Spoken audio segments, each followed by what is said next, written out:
Assalamualaikum warahmatullahi wabarakatuh. Perkenalkan, nama saya Bila Dusantika. Saya dari kelas K121MN. Di sini saya membuat video presentasi mengenai manajemen ekspor dan impor untuk memenuhi tugas ETS manajemen ekspor dan impor dengan dosen pengampu Wijenarko Agus Wibowo SEMS. Pembahasan yang pertama yaitu ada alur ekspor impor. Yang kedua itu penjelasan mengenai dokumen. Yang ketiga itu penjelasan bagan Incoterms 2020. Alur ekspor impor.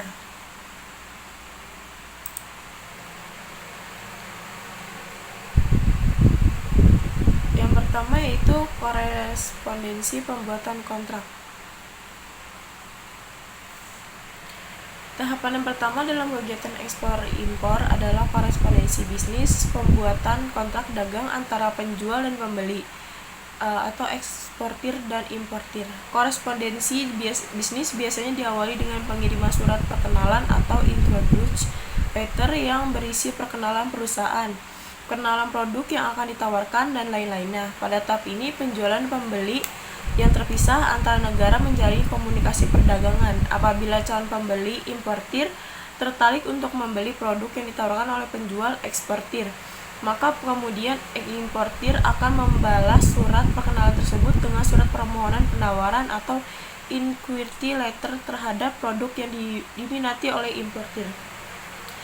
Pihak eksportir kemudian membalas inquiry letter dengan mengirimkan surat penawaran atau offering letter yang menjelaskan mengenai detail produk yang diminati pembeli, harga jual, biaya pengiriman, metode pengiriman, minuman order atau MOQ, minimum order quality, jenis kemasan, metode pembayaran yang disyaratkan, serta batas waktu penawaran harga yang ditawarkan.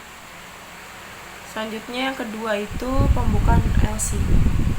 Tahap kedua dalam kegiatan ekspor adalah importir mengaplikasikan pembukaan LC atau C pada bank devisanya di luar negeri atau opening bank. Pada tahap ini, importirlah yang memulai instruksi untuk dimulainya kegiatan ekspor impor dengan memerintahkan kepada opening bank untuk membuka aplikasi L atau C dan menjamin adanya pembayaran dalam perdagangan internasional. Tahap yang ketiga yaitu opening bank mengirim L atau C confirmation kepada bank korespondensinya di Indonesia. Hal ini dilakukan untuk meminta bank korespondensi atau koresponden bank memberitahu kepada eksportir bahwa kontrak penjualan dapat segera dieksekusi dan pembayaran dijamin oleh kedua bank antar negara tersebut. Tahap keempat yaitu koresponden bank atau advising bank kemudian memberitahu kepada eksportir melalui penerbitan L atau C advis. L atau C advis ini diterbitkan sesuai isi dari kontrak yang jual beli yang telah disepakati antara penjual dan pembeli, yang mana kontraknya diketahui oleh pihak bank dan importir pada saat pembukaan L atau C di negara tujuan ekspor. Tahap kelima yaitu setelah menerima L atau C advis, eksportir dapat segera mempersiapkan barang baik dengan cara memproduksi atau membeli barang yang akan dikirimkan kepada eksportir atau importir. Yang keenam yaitu tahap keenam, eksportir kemudian memesan ruang kapal pada shipping company atau perusahaan jasa muatan kapal atau forwarder dengan sebelumnya menerbitkan surat permohonan pembuatan barang kepada pihak shipping company. Yang ketujuh yaitu eksportir harus mengurus formalitas ekspor dengan mengisi PEB pemberitahuan ekspor barang di kantor bea cukai, pembayaran pajak ekspor apabila barang yang diekspor termasuk ke dalam barang terkena bea ekspor, kecuali PEB di Fiat dimuatkan. Yang kedelapan, pemuatan barang ke atas kapal shipping company kemudian akan menerbitkan bill of lading atau B atau L kepada eksportir sebagai bukti barang telah dimuatkan B atau L adalah surat berharga yang menjadi salah satu persyaratan bagi importir untuk mendapatkan persetujuan pengambilan barang di negara tujuan ekspor setelah barang tiba di tujuan. Apabila dalam LC, advis, dan perjanjian jual beli dipersyaratkan adalah SKH atau surat keterangan asal atau origin sertifikat, maka secara paralel eksportir juga harus mengurus SKA tersebut ke instansi penerbit SKA. Tahap ke-9 yaitu setelah mempersiapkan semua dokumen yang dipersyaratkan pada L atau advis, eksportir menegosiasikan kepada bank untuk mendapatkan pembayaran. Tahap 10 yaitu dokumen yang diisyaratkan harus diserahkan kepada bank untuk kemudian oleh pihak bank diteruskan kepada opening bank di negara tujuan ekspor. Tahap ke-11 yaitu opening bank akan meneruskan dokumen tersebut kepada importir. Terus yang tahap ke-12 yaitu importir kemudian menyerahkan dokumen tersebut kepada shipping agen untuk ditukarkan dengan delivery argo sehingga barang ekspor kemudian dapat diterima oleh pihak importir.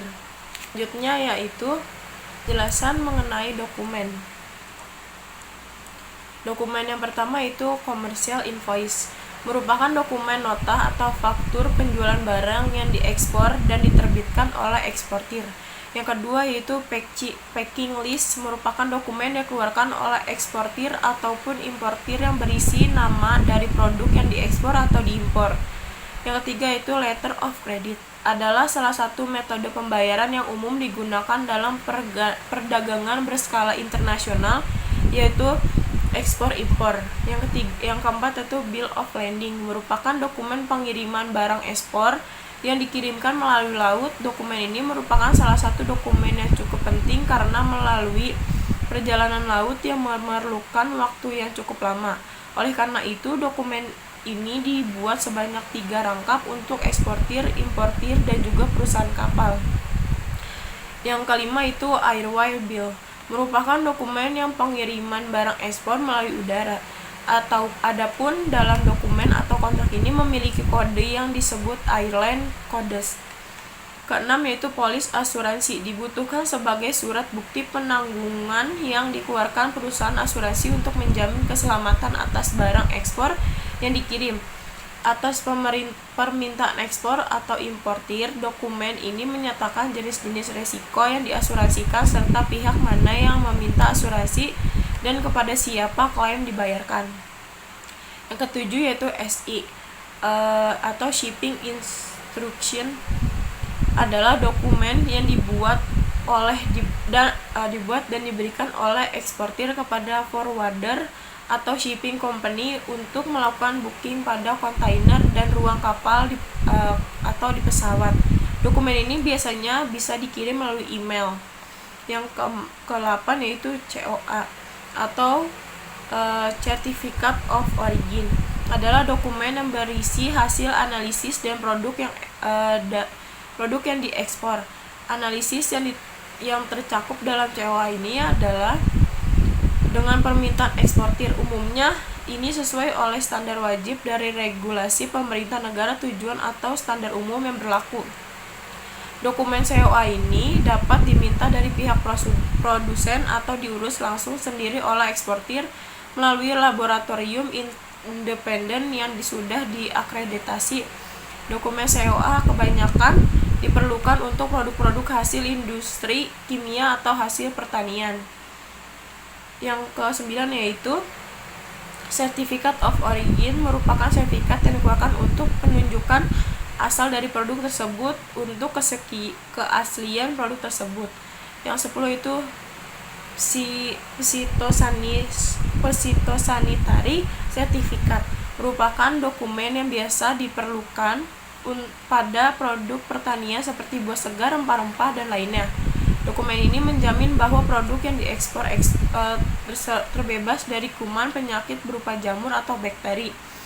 Ini diurus dan dikeluarkan oleh kantor balai karantina pertanian yang terdapat di setiap pelabuhan ekspor atau bisa di kantor perwakilannya di beberapa kota.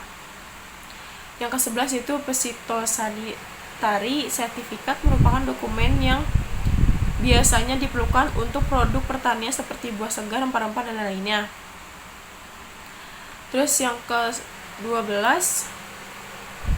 fumigation certificate dikeluarkan oleh perusahaan fumigasi untuk menjelaskan bahwa barang ekspor yang bersangkutan telah difumigasi sesuai dengan standar yang ditetapkan. Proses fumigasi berfungsi untuk mengamankan barang yang akan diekspor ke negara tujuan dan dari serangan hama atau rayap selama masa pengiriman. Yang ke-13 yaitu sertifikat untuk pemberian jaminan keamanan pangan untuk produk ekspor pangan dan non-pangan hasil hewan. Ini dikeluarkan oleh Direktorat Jenderal Peternakan dan Kesehatan Hewan (PKH) Kementerian Pertanian. Yang ke-14 yaitu dokumen yang berisikan rincian berat dan dari tiap kemasan barang sesuai yang tercantum dalam invoice. Keterangan berat di dalam dokumen pengapalan ini haruslah sama dengan yang tercantum pada LC. Dokumen ini yang berisikan rincian ukuran dan takaran dari tiap kemasan barang setiap panjang, tebal, diameter, serta volume barang. Ukuran ini haruslah sama seperti yang tercantum pada L atau C. Ini diperlukan untuk menghitung biaya pengiriman. Penjelasan yang selanjutnya itu Bagat e-Contrams 2020. Yang pertama yaitu X-Works. Any mode or modes of transport, delivery and risk. X-Works maksudnya adalah pihak penjual menyerahkan barang kepada pihak pembeli di suatu nama tempat seperti pabrik atau gudang penjualan, dan nama tempat penyerahan tersebut bisa di lokasi milik penjualan atau di tempat lain yang ditentukan oleh penjual. Pembeli memuat barang di atas alat rangkut yang telah kontrak oleh pembeli. Pembeli menanggung jawab biaya penanggungan. Pembeli melakukan ekspor dan impor clearance dan sangat baik untuk digunakan di dalam perdagangan lokal atau domestik. Contohnya EXW yaitu gudang PT ABC MM 2100 Cibitung. Yang kedua itu Free Carrier. Free Carrier any mode or modes of transport yaitu penyerangan barang dapat dilakukan dengan dua metode. Yang ke-1 yaitu apabila nama tempat adalah di lokasi pihak penjualan. Penyerahan barang telah terjadi ketika penjual telah memuat barang di atas alat angkut di tempat penyerahan atau place of delivery yang disepakati alat angkut diatur atau ditunjuk oleh pihak pembeli. Metode yang kedua itu apabila tempat penyerahan barang di tempat lain bukan di lokasi pihak penjual. Penyerahan barang telah terjadi ketika barang diserahkan diterima kepada pihak penyangkut karir dalam kondisi posisi barang masih di atas alat angkut yang diatur atau ditunjuk oleh pembeli. Pihak pembeli bertanggung jawab dalam melakukan bongkar barang atau ready for unloading di tempat penyerahan place of delivery barang yang disepakati. Yang ketiga yaitu free alongside ship. Pengangkutan melalui laut, sungai, dan danau, sea or inland waterway transport. Delivery and risk ketika penjualan menyerahkan dan mendapatkan barang kepada pembeli di sisi kapal pengangkut. Contoh di atas dermaga atau menggunakan tongkang, yang mana alat angkut kapal disediakan oleh pihak pembeli di pelabuhan muat port of shipment. Pembeli membayar freight, pembiaya pengangkutan, penjual melakukan ekspor clearance, pembeli melakukan import clearance. Selanjutnya yaitu yang keempat free on board. Pengangkutan melalui laut, sungai atau danau, sea or inland waterway transport only. Titik penyerahan adalah ketika penjual menyerahkan barang kepada pembeli di atas kapal pengangkut on board the vessel yang telah dipilih oleh pihak pembeli di pelabuhan muat atau name port of shipment. Pembeli membayar biaya pengangkutan, penjual melakukan ekspor clearance, pembeli melakukan ekspor clearance. Yang kelima yaitu cost of freight. Pengangkutan melalui laut, sungai atau danau Resiko dan biaya pada lokasi yang berbeda. Resiko beralih on-board vessel di pelabuhan muat, sedangkan kos biaya pengangkutan sudah dibayar oleh penjual sampai pelabuhan tujuan port of destination. Titik penyerahan pada saat penjual menempatkan barang di atas kapal pengangkut on-board the vessel. Penjual membayar biaya pengangkutan. Penjual melakukan ekspor clearance, pembeli melakukan import clearance. Yang kelima yaitu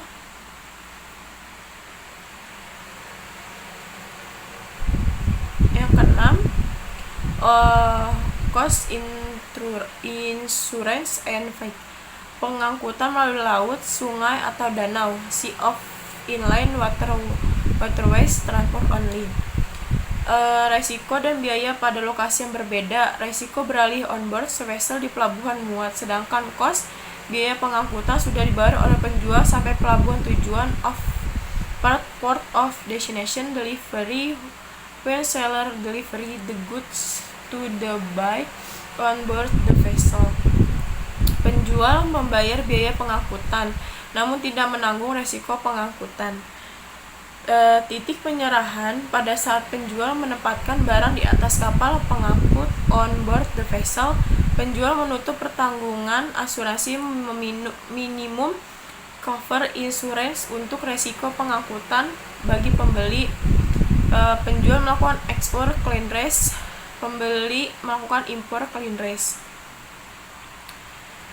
Yang 7 yaitu Karas Paitu, pengalihan resiko dan biaya di tempat yang berbeda. Resiko beralih di tempat penyerahan barang kepada karir.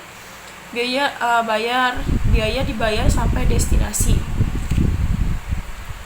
Delivery and risk, artinya itu resiko beralih kepada pihak pembeli pada saat penjual menyerahkan barang kepada pihak pengangkut karir. Dalam hal ini pihak penjual yang melaksanakan kontrak dan pembayaran alat angkut. Penjual membayar biaya angkut namun tidak menanggung resiko pengangkutan. Penjual melakukan ekspor clearance, pembeli melakukan import clearance. Yang ke-8 yaitu Currency and Insurance Paitu, pengalihan resiko dan biaya di tempat yang berbeda. Resiko beralih di tempat penyerahan barang kepada karir. Biaya dibayar sampai destinasi. Delivery and risk, carriage and insurance Paitu, yaitu artinya resiko beralih kepada pihak pembeli pada saat penjual menyerahkan barang kepada pihak pengangkut karir. Dalam hal ini pihak penjual yang melaksanakan kontrak dan pembayaran alat angkut. Penjual membayar biaya angkutan namun tidak menanggung resiko pengangkutan. Penjual melakukan kontrak penutupan asuransi maksimum cover insurance atas resiko pengangkutan untuk keuntungan pembeli. Penjual melakukan ekspor clearance, pembeli melakukan impor clearance. Yang ke-9 yaitu delivered at palace unload, pengiriman ketika penjual menyerahkan barang dan resiko beralih kepada pembeli. Ketika barang telah ditempatkan unload di tempat yang sudah ditentukan oleh pihak pembeli, name place of destination, penjual membayar biaya pengangkutan. Penjual melakukan ekspor clearance, penjual melakukan import clearance.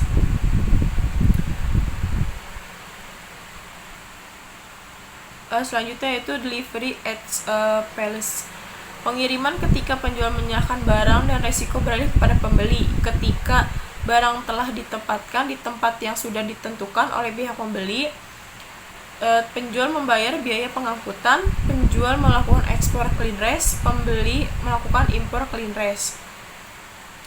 Yang terakhir yaitu delivery duty paid, pengiriman ketika penjual menyerahkan barang dan resiko beralih kepada pembeli. Ketika barang telah ditempatkan tempat yang sudah ditentukan oleh pihak pembeli, penjual membayar biaya pengangkutan. Penjual melakukan ekspor clearance, penjual melakukan impor clearance. Sekian video presentasi dari saya, kurang lebihnya mohon maaf. Wassalamualaikum warahmatullahi wabarakatuh.